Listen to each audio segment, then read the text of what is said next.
오늘 함께 보실 하나님의 말씀은 신약성경 로마서 1장 17절입니다.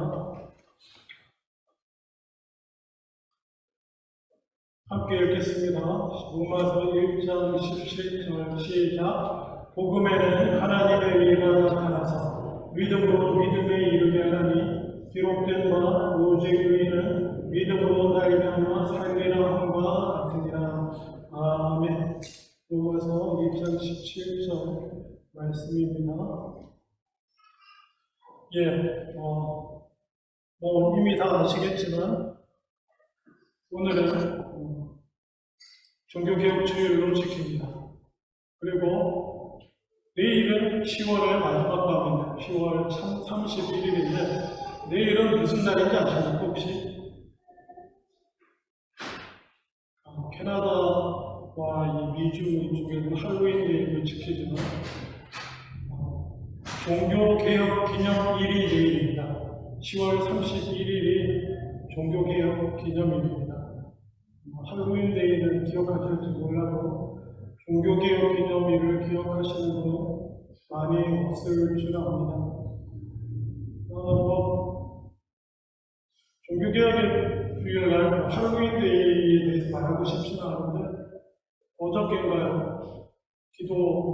함께 기도도 했지만 이게 무슨 일인가 싶은 일이 한국에서 발생했습니다. 이태원에 약간 경사가 있는 그렇게 좁은 골목길도 아닌데요. 그리고 차가 돌지는 것도 아니에요. 그리고 누가 그쪽으로 가라고 밀어넣은 것도 아니에요. 그냥 사람들이 할로윈 축제인지 저도 거기 무슨 모임이 있는지 잘 모릅니다. 자세히 보지 못해서. 근데 거기에 몰려들었다가 압사 사고가 발생했어요. 골목에서. 어떤 체육관 안에서 나오다가도 아니고요. 골목, 그렇게 좁은 골목 다니는 길에서. 그리고 사람이 제가 마지막으로 본 게 153명이 사망을 했고요. 대부분 20, 30대 젊은 남녀 153명이 사망했고 133명이 부상했습니다. 그래서 아시다시피 뉴스나 여기저기 보면 애도의 물결이 넘쳐나고요. 그리고는 이제 조금 있다가 무엇이 문제인가, 왜 이런 일이 일어나는가 얘기를 하면서 가장 최근 뉴스를 보니까 빈사람들이 있다. 이런 하면서 CCTV나 이런 데 보니까 한 5명 되는 남자들이 뭐 때문에 그랬는지 모르지만 밀어라 해가지고 넘어지고 그랬다. 그런 원인을 찾고 그러고 있더라고요. 조금 갑갑한 마음이 들었습니다. 요즘 이거 어제 그 사건과 함께 옛날부터 저를 좀 갑갑하게 하고 있는 게 뭐냐면, 여러분 아마 몇 년 전부터 뉴스도 나오고 문제가 되고 때문에 잘 아시리라고 믿는데요. 미국 총기 문제 말입니다. 뉴스 기억하십니까? 다른 건 모르겠고요. 2020년 한 해에 총기 사망자가 42,000명인가 하루에 몇 명 죽은 겁니까? 미국에서요. 물론 그 중에 한 22,000명 정도는 총기 자살자라고. 그거 빼도 뭐 자기가 자살한 거, 또 사실 큰 문제입니다. 이렇게 자살자가 보는 그걸 빼더라도 1년에 24,000명이 다른 사람의 총에 죽은 거예요. 하루에 몇 명인가 계산 한번 해보세요. 근데 더 놀라운 사실은 1968년도부터 통계를 냈거든요. 1968년도부터 2017년까지 통계를 냈는데 그 기간 동안 총기 사망자가 150만 명이 넘는다고 합니다. 미국에서만 150만 명이 죽었는데 이건 뭐냐면 1700몇 년인가 미국이 독립한 이후로 지금까지 세계 1차, 2차 대전, 월남전 다 겪으면서 죽은 미국 전사자보다, 군인들 전사자보다도 많은 수가 죽은 겁니다. 상상이 되시나요? 이게 정상적인 국가 맞습니까? 한번 생각해 보세요. 그 나라가 겪은 전쟁에서 죽은 전사자보다 그냥 지들끼리 그냥 평소에 총 쏴가지고 죽이는 인원이 더 많은 나라예요. 근데 처음에 이 총기 문제를 제시했을 때 대책을 어떻게 할 것인가, 이러면 대책 어떻게 나오는지 아십니까? 여러분, 만에 나온 대책이 총기를 더 많이 풀어서 정의로운 사람이 총을 들고 총 쏘는 나쁜 놈들을 쏴 죽여야 된다. 저항, 자기를 지키고 더 많은 총을 가지고 모두가 총을 가져서 누구나 총 들고 누구를 죽이려고 할 때 같이 쏴 죽일 수 있도록 해야 된다. 이게 총기 문제 해결의 기초였습니다. 이해가 되시나요? 물론 이제 여기저기 조금씩 몇 년 전부터는 다른 목소리가 나오기 시작합니다만 문제의 핵심은 뭔가요? 문제의 핵심은 총을 없애자요. 총을 개인이 함부로 가지게 하지 말자. 이렇게 가야지 더 많은 총을 가지고 저는 미국이 기독교 국가인가 싶을 때가 있습니다. 물론 크리스천들이 나오고요. 그렇긴 한데 말입니다. 총기 문제로 봐서는 예수님이 오셨을 때 뭐라고 할 것 같습니까? 너한테 총 쏘는 놈이 있으면 너도 총 가지고 있다가 같이 쏴 죽여라. 예수님 그렇게 말씀하시겠습니까? 같이 총을 내고 있죠. 되든 안 되든 현실성이 없는 꿈 같은 소리냐 해도 세상 사람들 다 그렇게 얘기하고 크리스천들은 총을 내고 봅시다. 이렇게 얘기하는 게 저는 맞다고 생각합니다. 내가 먼저 총을 내려놓고 그 덕분에 내가 총에 맞아 죽을 일이 확률이 올라가지 않고 함께 내려놓자고 얘기할 사람이 크리스찬인데 어쨌거나 몇 년 전 그나마 이런 목소리들이 생겨나고 있어 감사한데 꽤 오래전에 이런 얘기조차 없었고요. 그래 답답했었고 마찬가지로 할로윈에 일어난 이태원 참사하고 문제가 뭐냐? 누가 밀었냐? 그런 얘기하고 경찰이 왜 미리 나가 있었냐? 대단히 저는 안타까운 얘기지만 어떻게 합니까? 무슨 뭐 차가 몰리는 것도 아니고 그냥 골목길에서 그런 일이 일어날 줄 누가 알겠어요? 그래도 책임을 피할 수는 없겠지만 어쨌거나 그런데 뭐 누가 밀었냐? 경찰이 왜 안 가 있었냐? 못 건너고 누가 있냐? 아니, 누가 거기 가라고 해서 갔습니까? 그 사람들 자유롭게 가서 그 일을 아무도 모르는데 근데 저는 말입니다. 온갖 문제를 막 대책이라고 지적하는데 뭔가 그것 말고 더 해야 될 얘기가 있을 것 같아요. 누가 밀었는지 경찰은 왜 미리 가서 준비를 안 하는지 그것 말고 더 할 얘기가 있는 것 같은데 아무도 그런 얘기는 없고 저도 솔직히 정리가 덜 돼서 그걸 어떻게 얘기했는지 잘 모르지만 뭔가 더 해야 할 말이 있다고 저는 생각이 됩니다. 자, 오늘은 종교개혁 기념주일입니다. 이 종교개혁이 일어난 배경에는 여러분 아마 상식적으로 아시는 분이 있을 겁니다. 뭐 로마 카톨릭 교회의 탄압과 뭐 이런 얘기들 많은데 구체적으로 그 시발점이 된 거는 면죄부 판매 사건 때문에 그렇습니다.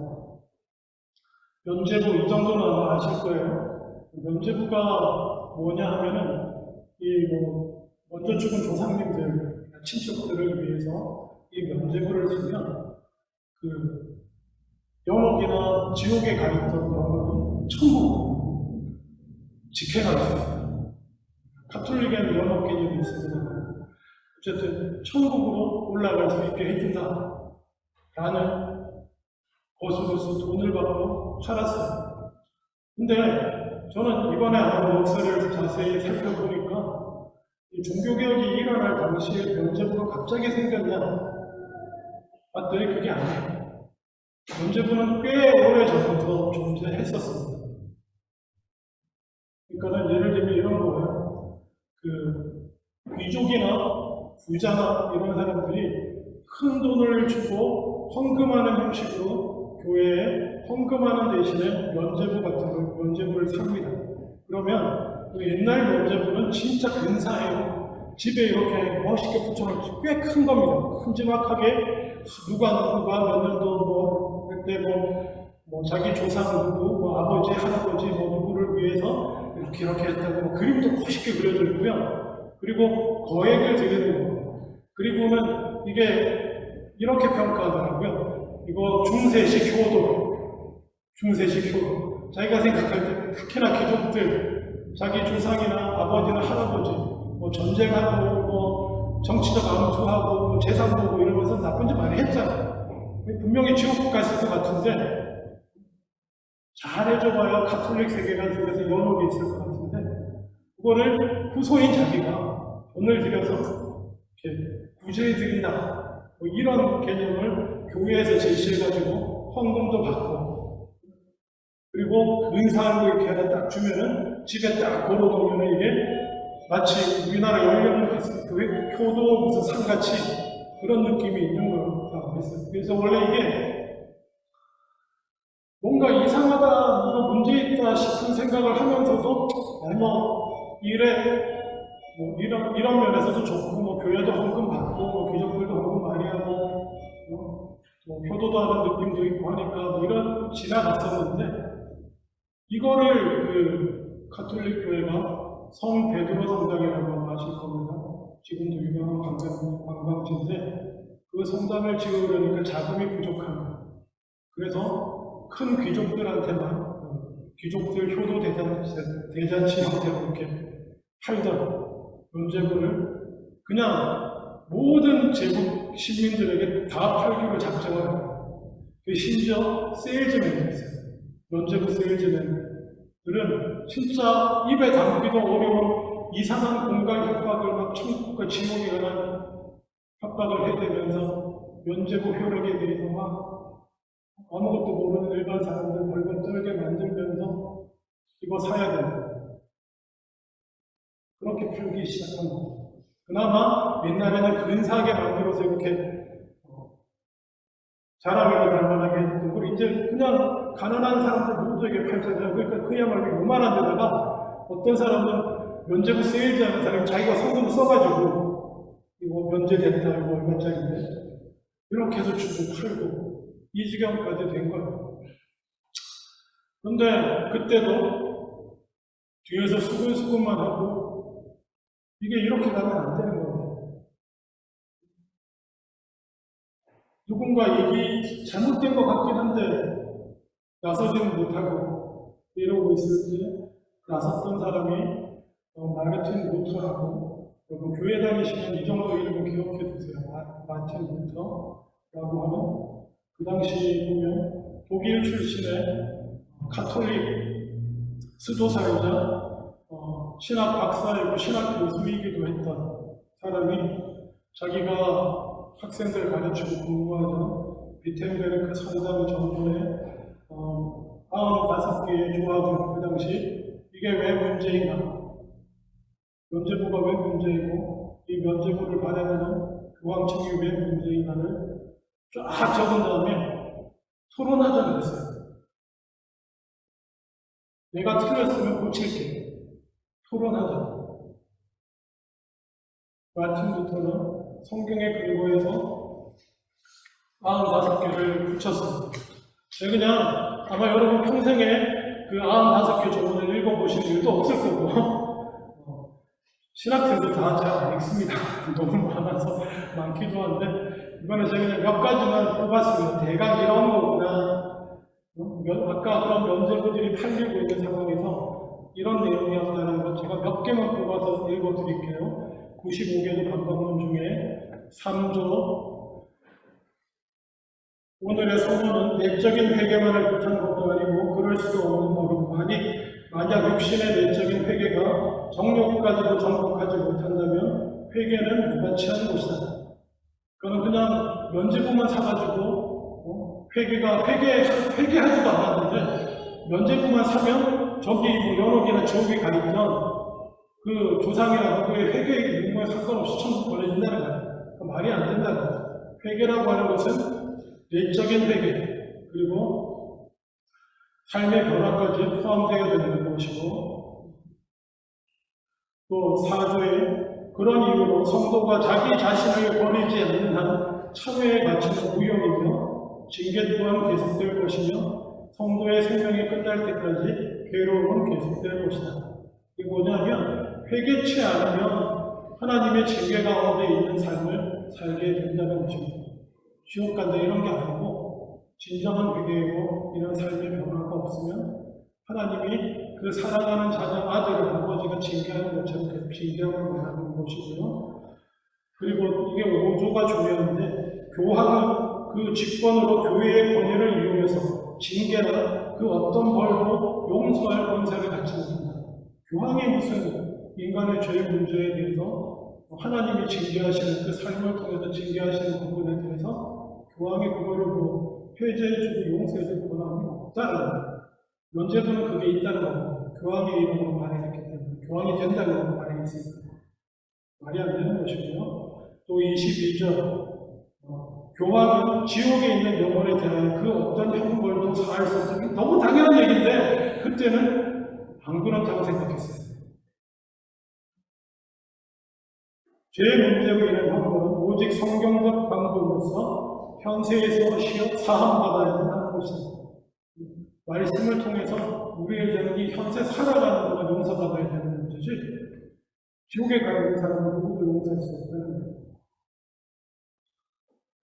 또 36절 진심으로 회개하는 모든 크리스찬들은 면제 증서 없이도 형벌과 죄책에서 완전한 사함을 받는다. 너무 당연한 것은 이게 당연하지 않은 시점이 있었습니다. 또 37절 중생한 성도는 죽은 자나 산 자나 면제점 없이도 하나님께서 주시는 교회의 모든 영적 은혜에 참여하는 것이다. 그냥 회개하고 믿는 자는 모든 은혜에 참여할 수 있는 것입니다. 43절 불쌍한 사람과 가난한 사람을 도와주는 행위는 면제증을 사는 것보다 더 선한 일이라는 것을 모든 크리스찬에게 교훈해야 합니다. 계속 당연한 얘기예요. 우리는 지금 당연하게 여기지만 이런 것들이 당연하지 않았단 말이에요. 그 시대는. 44절 면제증으로 인간은 선하게 되지 못하며 사랑의 선한 행위로만이 형벌로부터 자유하게 되는 것이다. 46조 디모데전서 5장 8절의 교훈같이 경제생활이 어려운 가족을 위하여서는 필요한 것을 저축할 수 있어도 결코 면제증 때문에 낭비해서는 안 된다는 사실 모든 성도들에게 가르쳐야 합니다. 당연하죠. 그리고 70조 성직자들의 의무는 교황의 꿈이나 자기들의 꿈을 살고 해서는 안 된다. 누구나 당연한 얘기들인데 그때는 어쨌다는 겁니다. 교황이나 설교자들이 지가 꿈꾼 거 갖고 와서 얘기하고 이랬다는 거예요. 이런 건데 이런 내용들이에요. 지금 생각하면 너무나 당연한 내용들이 이런 말도 안 되는 일이 이루어지고 있지만 다들 이게 아닌데 이게 아닌데 하면서도 아무 말도 못하고 있을 때에 루터라는 사람이 이 일을 시작했고요. 이것이 불쏘시개가 되어서 전 유럽이 뒤집어지게 됩니다. 그리고 이른바 개신교가 시작이 되었습니다. 저와 여러분이 속해 있는 카톨릭교 아닌 이른바 개신교라고 부르는 종교개혁교 프로테스탄트 교회가 시작이 되었는데 그리고 사실은 이 종교개혁이라고 하는 것이 마틴 루터를 통해서 그냥 역사적으로 딱 한 번 일어난 것이 아닙니다. 종교개혁은 구약 때부터 있었습니다. 성경을 통해 나타나는 첫 번째 종교개혁은 뭐냐면 열왕기하 22장이나 역대하 34장에 나오는 내용인데요. 나중에 찾아 읽어보세요. 요시아라는 왕이 등장합니다. 요시아라는 왕이 등장해서 처음으로 성전을 다시 보수해야겠다는 참 말도 안 되고 거의 이스라엘 망하고 유다도 그냥 하나님 앞에 범죄해서 거의 끝물에 와 있는 이 시점에 놀랍게도 요시아라고 하는 하나님을 향한 믿음을 갖고 있는 왕이 등장해가지고 하나님의 성전을 다시 이렇게 수리도 하고 정비도 하고 해서 다시 시작해야겠다는 생각으로 성전 보수 사업에 들어갔는데 성전을 보수하다가 그 안에서 뭔가를 발견합니다. 그 안에서 뭘 발견했는지 아세요? 율법서를 발견. 율법서라고 하면 구약 시대로 따지면 이거 모세오경의 토라를 발견했다고. 토라는 선지서 이런 거 다 빼고 10편 빼고 창세기 출애굽기 창출애굽기 5권 모세오경을 성전 보수하다가 발견해요. 이 말이 됩니까? 유다 민족이 얼마나 타락했는지 알 수 있죠. 그래서 요시아와 레위인들과 제사장 다 불러가지고 이게 뭐냐? 언약의 말씀입니다. 그래가지고 대개혁이 일어납니다. 읽으면서 우리가 이 말씀대로 모두 살아야 됩니다. 이게 구약에 나오는 첫 번째 종교개혁. 너무 늦었어요. 요시아가 죽음으로 모든 것이 제자리로 돌아가고 하나님은 남은 자를 심판하시고 바벨론으로 첫 번째 종교개혁이 나오면 또 두 번째 종교개혁은 예수님의 종교개혁입니다. 예수님이 오셔서 마태복음 12장 1장 특별히 12장 1절에 16절에 나오는 내용들을 보면 안식일에 우리가 잘 아는 얘기인데요. 안식일에 미리 이삭 떠오러 먹는 거 그리고 또 뭡니까? 안식일에 아무 일도 하지 말라고 했는데 손 말라서 움직이지 못하는 사람 예수님이 막 사람들 보는 앞에서 공식적으로 막 고쳐요. 막 고치고 안식일에 선을 행하는 경우 안식일에 생명을 살리는 일이 오느냐 아니면 그냥 죽이는 일이 오느냐 이러시면서 그 당시 율법주의에 찔려 있던 유대교를 다시 한번 말씀을 통해서 그러니까 하나님 사랑과 이웃 사랑이라고 하는 구약의 핵심 말씀을 통해서 사랑이 중요하다라고 하는 것으로 개혁을 일으키시고 그리고 그것이 마태복음 5장 17절에 예수님 말씀하시기를 이것은 율법의 완성이다. 율법의 완성은 사랑이다. 라고 하는 것으로 예수님은 그렇게 개혁하셨고 그러면 마틴 루터가 한 개혁은 무엇인가? 자, 이제 오늘 본문으로 돌아가 보기를 원합니다. 이 로마서 제가 읽은 1장 17절은 종교개혁의 핵심 구절이라고 말하고 있습니다. 종교개혁의 핵심 구절. 다시 한번 읽겠습니다. 제가 복음에는 하나님의 의가 나타나서 믿음으로 믿음에 이르게 하려니 기록된 바 오직 의인은 믿음으로 말미암아 살리라 한 것 같습니다. 정확히 말하면 이것은 구약에 나오는 하박국서 2장 4절을 바울이 로마서에 인용한 것입니다. 그리고 이 인용은 성경 전체를 통해서 3번이나 나옵니다. 같은 구절. 당연히 구약에서 하박국 2장 4절에 나오고 지금 읽은 로마서 1장 17절에 나오고 그리고 갈라디아서 3장 11절에 나오고 그리고 히브리서 10장 38절에 나오는데 종교개혁이 어떻게 시작되었나라고 물으면 하나님께서 이 말씀을 통해서 이 말씀으로 마르틴 루터를 변화시켰어요. 그래서 이 말씀 때문에 마르틴 루터가 변화받고 그리고 그가 종교개혁에 불을 붙이게 된 것입니다. 마르틴 루터는 아시는 분은 아시겠지만 마르틴 루터 아버지가 마르틴 루터는 법률을 공부하기를 원했어요.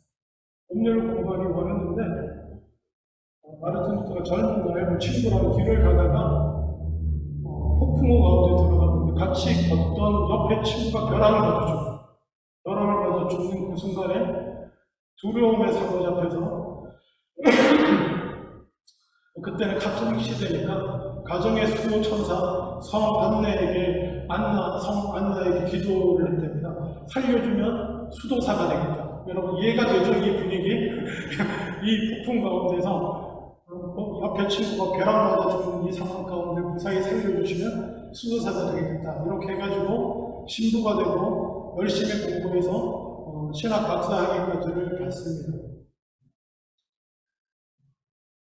신학 박사학위를 받고 했는데 그럼에도 그렇게까지 신학 공부도 열심히 하고 수도사 생활도 열심히 했었지만 루터는 자기가 풀 수 없는 문제가 하나 있었습니다. 그게 뭐냐면 아무리 수도원에서 하라는 대로 고행을 하고 금식을 하고 수도원에서 하라는 대로 선을 행하고 노동을 하고 기도를 수십 번 수백 번 하고 해도 자기 안에 내가 여전히 자기가 죄 안에 있는 것, 남아있는 죄의 문제나 이런 것들로 구원의 확신이 없고 내가 과연 구원받았나 확신이 없었고 그로 인해 영혼의 평안도 없었던 거예요. 그래서 더 고행과 기도와 묵상과 진짜 성행과 온갖 것들을 다 해도 마음의 평안이 없었는데 어느 날 이 말 로마서를 신학자니까 로마서를 강의 준비하고 공부하다가 로마서 1장 17절 이 말씀이 자기 영혼을 때립니다. 의인은 믿음으로 믿음에 이게 여러 가지 해석이 많습니다만 오직 믿음으로 이해하시는 거예요. 믿음이라는 것 자체도 믿음으로 믿음 외에는 아무것도 없잖아요. 우리 구원에 필요하고 그런 뜻으로 이해하시는 거예요. 믿음. 예수 그리스도께서 우리 죄를 위하여 지금껏 지었던 죄 그리고 앞으로 내가 지을 죄까지 대신 지신 내가 심판받아 죽어야 할 죽음을 대신 죽으셨다고 하는 그 사실을 믿는 것 외에는 길이 없다. 그 어떤 고행이나 선행이나 도를 닦거나 어떤 것을 통해서도 내 안에 죄의 문제를 해결할 수가 없다. 완전한 거룩에 다다를 수가 없다. 구원을 이루기 위해서 내가 할 수 있는 일은 아무것도 없고 오직 예수님께서 십자가에 달려 죽으심으로 세우신 의, 하나님과 우리 사이에 바로잡으신 그 의를 믿는 것 외에는 길이 없다는 것을 그가 로마서 1년 중에 첫 번째 말씀 준비를 하다가 공부를 하다가 그가 깨달았습니다. 그리고 이제 신학자기도 하니까 교회에서 신부로 섬기기도 하니까 교회 일로 로마에 갈 일이 있었어요. 이게 먼 길이었기 때문에 로마에 가다가 그 육로로 가다가 몸에 질병이 걸려서 베네딕트 수도원에 들어가서 회복을 하려고 하는데 거의 죽게 됐어요. 몸에 질병 때문에. 근데 갑자기 천둥 같은 소리와 함께 로마서 1장 17절 말씀이 들렸대요. 환상 중인지 마음에 들렸는지 천둥 같은 소리처럼 들렸고 그 말씀이 들리는 순간 그때부터 회복해서 살아납니다. 그리고는 그 길로 로마에 도착했어요.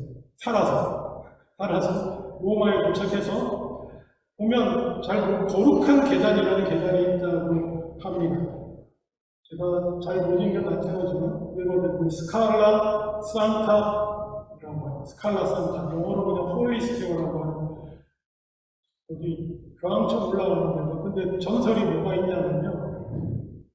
이게 원래 예수님이 빌라도에게 재판받으러 올라갈 때 올라갔던 그 계단을 기적적인 능력으로 로마로 옮겨와서 세워진 계단이라고 하는 이상한 전설이 그 당시 루터 시대, 중세 시대 때 있었던 거룩한 계단. 그래서 그 계단에 사람들이 어떻게 올라가냐면 자기 죄의 속죄함을 받기 위해서 무릎으로 끝까지 올라갔다고 합니다. 특히 수도사들이 그러거든요. 그래서 루터 자신도 이때도 당연히 제일 밑에서부터 무릎을 꿇고 끝까지 무릎으로 올라가고 시작을 했는데 기어 올라가는데 또 천둥 같은 음성이 들리면서 오직 의인은 믿음으로 말미암아 살리라. 믿음에서 믿음을 이루게 하는 로마서 1장 17절 말씀이 또 들렸대요. 그 순간 벌떡 일어나서 그냥 내려갔답니다. 무릎으로 올라가지 않고 그리고 이게 마틴 루터를 바꿨고요. 그리고 그가 성경 말씀으로 되돌아가야겠다. 성경을 통해서만이, 말씀을 통해서만이 우리가 제대로 진리에 다다르고 구원에 이룰 수 있다라고 깨닫게 되는 계기가 됩니다. 그래서 95개도 반박문을 붙이고 말씀을 연구하면서 지금의 그 당시 카톨릭 교회가 얼마나 문제가 있는지에 대한 내용을 살펴보는 것입니다. 자, 그래서 그 루터로부터 시작된 종교개혁, 우리가 종교개혁 때마다 말씀드리는 거지만 이 정도는 꼭 기억하고 계십시오. 종교개혁의 3대 원칙이 있습니다. 뭡니까? 제일 첫 번째, 오직 뭘 것 같아요? 오직 성경이에요. 믿음이 먼저 아니고 오직 성경이고요. 그리고 오직 성경을 통해서 받는 그 다음에 나오는 원리가 뭡니까? 오직 믿음이고요. 그리고 또 오직 하나님께서. 그리스도인의 3대 원리는 이것밖에 없어. 중요한 원리는 구원을 위한 중요한 원리는 이것밖에 없어. 솔라 스크립투라 오직 성경, 솔라 피데 오직 말씀, 솔라 가시 오직 하나님께 영광. 그리고 나중에 우리 장로교의 시도가 되는 칼빈이 여기에다가 신학적으로 2개를 추가했는데 솔라 크리스투스입니다. 오직 그리스도고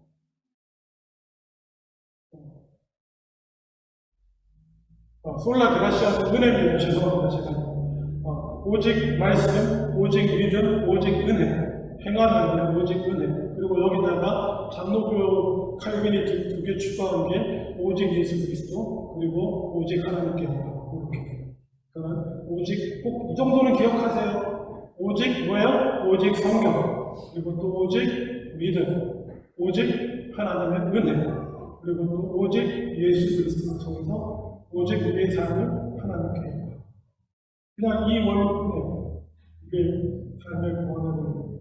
그것만 기억하시기를 원합니다. 여러 가지 얘기들을 많이 하는데 그러면 그동안에 종교개혁의 원인이 됐던 카톨릭의 문제는 뭐였냐면 오직 성경이 아니었어요. 성경을 통해서 우리의 신앙생활을 우리가 변화되고 그렇게 나가는 게 아니고 공의회를 통해서 결정을 하는 것을 따랐습니다. 그 말씀보다 뭐가 우위에 있었냐면 말씀보다 말씀을 해석하는 원한을 가진 사제나 주교들의 모임인 공의회가 말씀 위에 있었어요. 그래서 성경에 뭐라고 말하냐가 아니고 말하냐기보다도 성경에서 말하는 것에 대해서 공의회가 어떻게 적용하고 어떻게 할까를 결정했냐 이게 더 중요한 문제였기 때문에 카톨릭에 계속 왜곡이 일어났던 것입니다. 그리고 공의회가 결정한 것을 교황이 확인하고 선포해버리고 그게 진리가 됩니다. 그러니까 말도 안 되는 면제 의논해가지고 이번에 이렇게 돈이 필요하니까 이거 헌금하는 것도 일종의 공로 아니겠냐 공로? 이게 공로를 물질적으로 이해해가지고 양이 많고 적고 이렇게 따져서 내가 공로가 많은 사람, 공로가 적은 사람한테 나눠줄 수도 있고 이런 식으로 생각을 하는 거예요. 성경과 상관없이 그런 게 문제였던 거예요. 그러니까 카톨릭의 성자가 왜 그렇게 많고 성자에게 왜 기도하는지 기억하십니까? 성자들 세워놓고 기도하는 이유가 성자는 공로가 많은 사람, 선을 많이 쌓은 사람, 인간 평균적으로 쌓아야 자기의 구원에 필요한 공로 외에 더 쌓은 사람들. 그래서 그 공로가 부족한 사람들에게 나누어 줄 수 있다고 생각합니다. 그래서 성자가 의자 그런 식으로 합니다. 근데 그거는 전혀 성경적인 개념이 아니에요.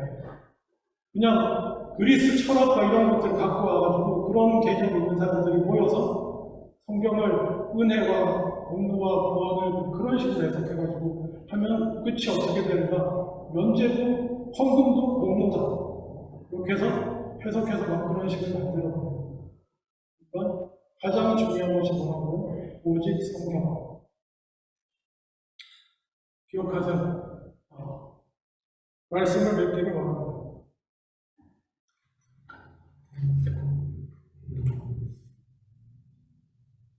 하나님은 어지러운 그 중세 시대에 루터라고 하는 한 수도사의 마음을 하나님의 말씀으로 먼저 개혁하셨어요.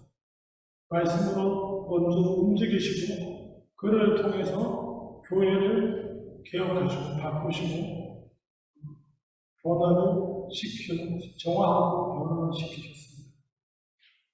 지금에 와서 역사적으로 하는 얘기지만 개혁교회만 쓴 게 아니에요. 종교개혁 때문에 로마 가톨릭도 변화하기 시작했어요. 그래서 오늘날은 우리가 저는 이렇게 생각합니다. 로마 가톨릭에 대해서는 감히 이단이라고 하기 힘들어요. 서로 영향을 주고받았기 때문에. 종교개혁할 당시에는 어땠을지 모르죠. 거의 뭐 교회가 만나 싶을지 모르지만 어쨌거나 지금은 많이 달라졌고 하나님께서 말씀을 통해서 루터를 움직이시고 그리고 그 루터를 통해서 교회를 개혁하시고 유럽 세계를 바꿔 놓으신 것처럼 오늘날에도 여전히 하나님께서는 말씀을 통해서 우리 자신을 변화시키고 우리 한 사람 한 사람을 말씀을 통해 개혁시키시고 개혁된 우리를 통해서 교회를 바꿔 놓으시고 세상을 바꾸어 나가시는 하나님이신 줄로 믿습니다. 꼭 기억하시고 오직 우리의 삶은 말씀과 믿음과 그의 은혜로 오직 그리스도와 오직 하나님께 한 가지로 붙들고 세워나가는 저와 여러분들 되실 수 있기를 주님의 이름으로 축원합니다. 기도하겠습니다. 아버지 하나님, 로마서 1장 17절 말씀으로 시작된 놀라운 종교개혁 그 사건과 역사를 잠깐 돌아보았습니다. 그 모든 변화에는 하나님이 계셨고 하나님의 말씀이 있었고 말씀을 통해 루터를 뒤집어 놓은 그 하나님의 역사가 있었음을 기억하시고 하게 하시고 오늘날은 여전히 말씀으로 우리가 날마다 변화되고 내가 변화되고 주변이 변화되고 교회가 바뀌고 세상이 변화되는 놀라운 역사를 이루어 나가는 저희들 이제 나중에 하여 주시옵소서. 감사드리며 예수님 이름으로 기도합니다.